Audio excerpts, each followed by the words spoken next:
What's up, everyone? Brian Nemiroff here. Good to be back on the bullet. We've been gone for a while, getting sidetracked with grad school and stuff of that nature. But we're back here as the Triple Crown is really heating up. And the 11-horse field of the Preakness was just drawn yesterday, so let's take a look at it. First and foremost, we absolutely need to look at the number 7, Bodemeister.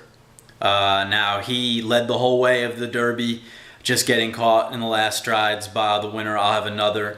And cutting back in distance here would lead everyone to believe that Bodemeister will win this race. In fact, he's 8-5 on the morning line, and his running style suits this track very much, kind of like Shackelford last year. However, look, this horse did not race at 2. He's making his 6th start already at 3. His 3rd race in 5 weeks, coming off 2 huge performances in the Arkansas Derby and the Kentucky Derby. All his figures really jump off the page, so he is a really, really talented horse. But I think that he can certainly be caught here, and at 8-5, maybe even 6-5, he's worth not risking every cent you own on him to win, because he very well could get caught for 2nd, even 3rd. So absolutely we need to look at the 9, I'll Have Another. Now, the Derby winner was incredibly impressive in that race, kind of hanging mid-pack and then gradually progressing along the backstretch and then getting into nice stalking position around the turn, and then closed with a furious kick to get by Bodemeister. Now, as the 9, he'll be able to sit a nice stalking trip. He'll probably be a little closer to the pace this time because there shouldn't be too much speed in here. And look for I'll Have Another to run a big race. I mean, he's 5-2 morning line. He'll probably stick around that. And I don't know.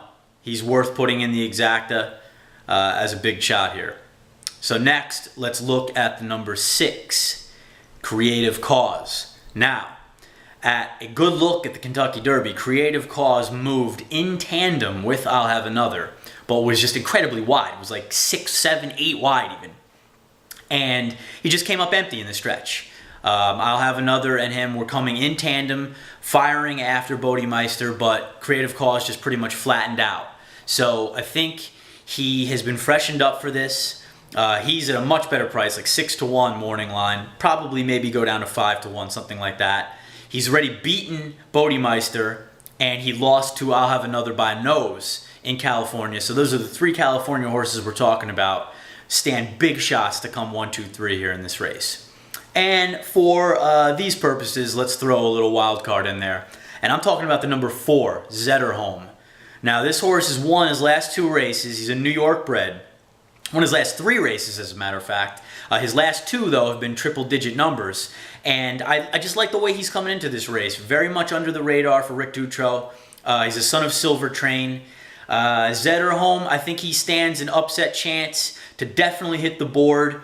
He'll be stalking at the 4-hole. Maybe he'll get into the exacta, and that'll be a nice price. So I think what we'll do is we'll do a $2 exacta box with the 4 Zetterholm, the 6 Creative Cause, the 7 Bodemeister, and the 9 I'll Have Another. And it's good to be back, and we will see what happens.